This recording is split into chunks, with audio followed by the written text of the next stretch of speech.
A Ju está sempre em cima do lance. Notícia dessa manhã, sobre a qual a gente falou agora há pouquinho. A China disse hoje que está avaliando a possibilidade de abrir negociações sobre tarifas com o governo Donald Trump. E aí, Ju, será que essa fervura baixa um pouco? Bom dia para você. Pois é, o assunto aí de sexta que está dando uma animada aos mercados. A Ásia fechou em alta, a Europa está em alta, as bolsas.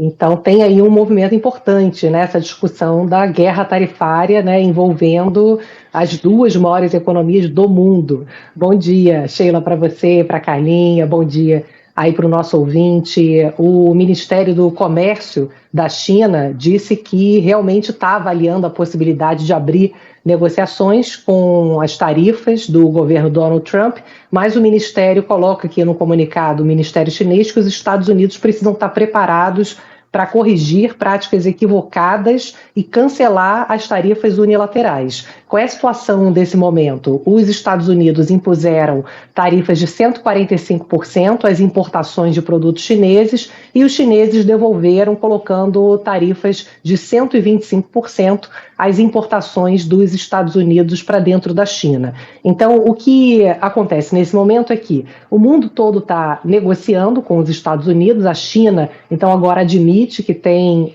esse interesse de sentar à mesa, porque até então não tinha essa movimentação ali oficial de dizer que iria sentar para começar as negociações com os Estados Unidos, e o que os Estados Unidos estão tentando é encontrar algo entre o 8 e 80, porque qual é a situação atual?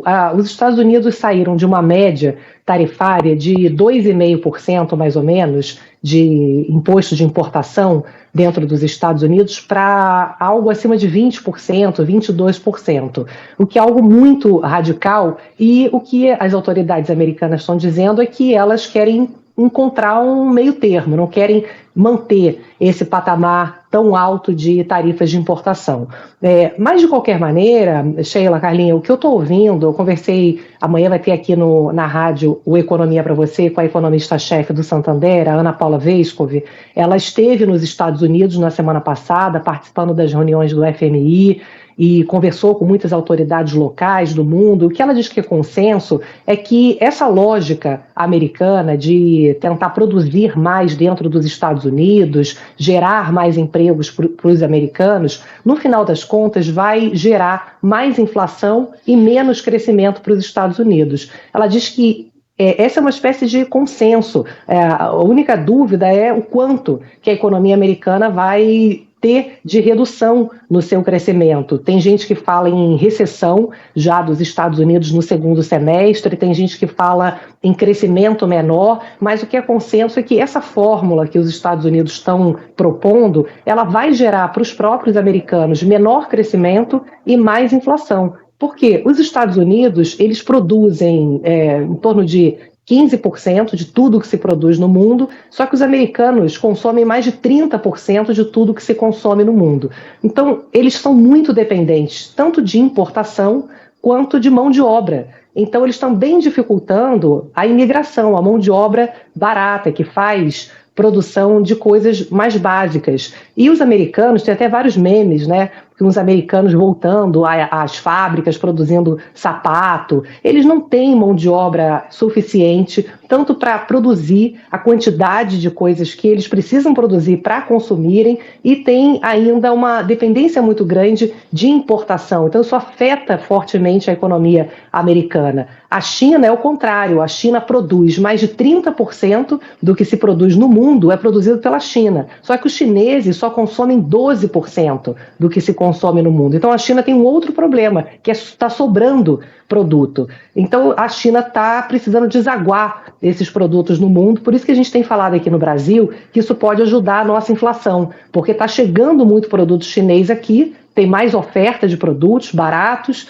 e isso pode contribuir para a queda da inflação, junto com o dólar mais baixo e os preços, em geral, das matérias-primas, petróleo, mais baixos também no mundo. Agora, uma coisa que é interessante a gente ver que o Brasil pode ser beneficiado tanto nessa questão da inflação, quanto o que a Ana Paula do Santander me falou, é que ela ouviu muito que há um interesse pelo Brasil e pela América Latina em geral. A gente estrategicamente pode atrair mais investimentos porque o mundo está buscando alternativas por conta desse comércio menor com os Estados Unidos. Então, ela disse que ouviu de integrantes ali da Europa que, de fato, eles estão querendo acelerar aquele acordo União Europeia com o Mercosul, porque há uma série de vantagens competitivas. O Brasil, principalmente na área de energia, a gente é muito forte para a energia, a Europa é muito interessada nesse potencial de energia limpa que o Brasil tem, e alimento, né, gente? A gente é grande produtor de alimento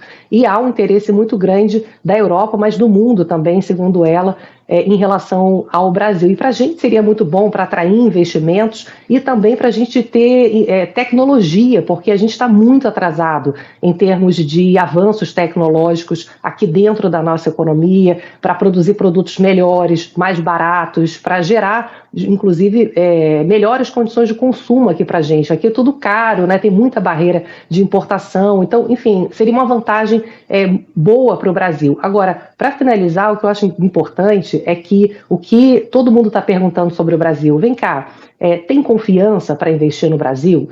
O Brasil, de fato, está fazendo o seu dever de casa? E aí eu acho que a gente precisa resolver essa desconfiança que ainda existe em relação ao Brasil, para que o interesse pelo Brasil não vire só uma intenção, vire algo concreto. O Brasil tem, de fato, um calcanhar de Aquiles, que é o desequilíbrio das contas públicas, e que ficou muito claro quando o governo apresentou agora recentemente os números das contas, né, das metas do orçamento nos próximos anos, que se o governo não fizer mudanças estruturais, se não conseguir controlar o crescimento do gasto público, essa regra que o governo tem de equilibrar receitas e despesas, ela vai explodir em breve. Tem risco já de não fechar as contas no ano que vem. Para esse ano, para fechar, você tem que ficar economizando coisas básicas ali do dia a dia, tipo, não é algo sustentável, né? Se fala que a máquina pública vai ter o tal do shutdown, vai parar em 2027, porque não vai ter dinheiro nenhum para aquilo que não é obrigatório, além de pagamento de salários, aposentadorias, não vai ter dinheiro para colocar combustível nos carros, pagar luz, pagar conta de luz dos prédios públicos. Então, é algo que claramente é insustentável. Então, o Brasil tem uma grande oportunidade de atrair investimentos nessa reconfiguração global. É isso que todo mundo está ouvindo lá fora, mas a gente precisa limpar as incertezas e fazer o nosso dever de casa para a gente atrair investimentos. Tem uma frase famosa do Roberto Campos, o avô do Roberto Campos Neto, né, que foi senador, diplomata, em que ele falava que o Brasil não perde a oportunidade de perder a oportunidade. Está aí uma grande oportunidade e a gente não pode perder para a gente mesmo, né? Nossa, amo as frases da Juliana Rose. Essa é sensacional. O Brasil não perde a oportunidade de perder a oportunidade. Que coisa.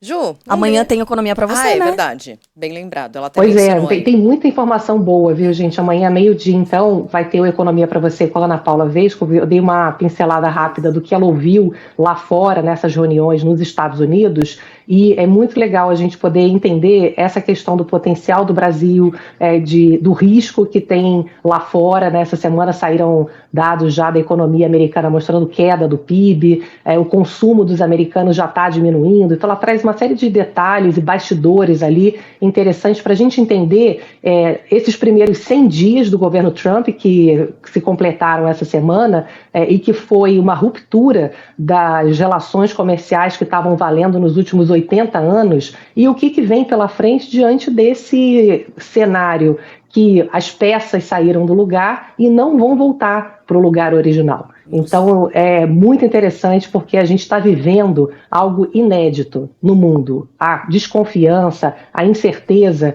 ela é muito alta, é extremamente alta. Então, a gente entender um pouco aonde que essas peças podem parar no tabuleiro é muito interessante.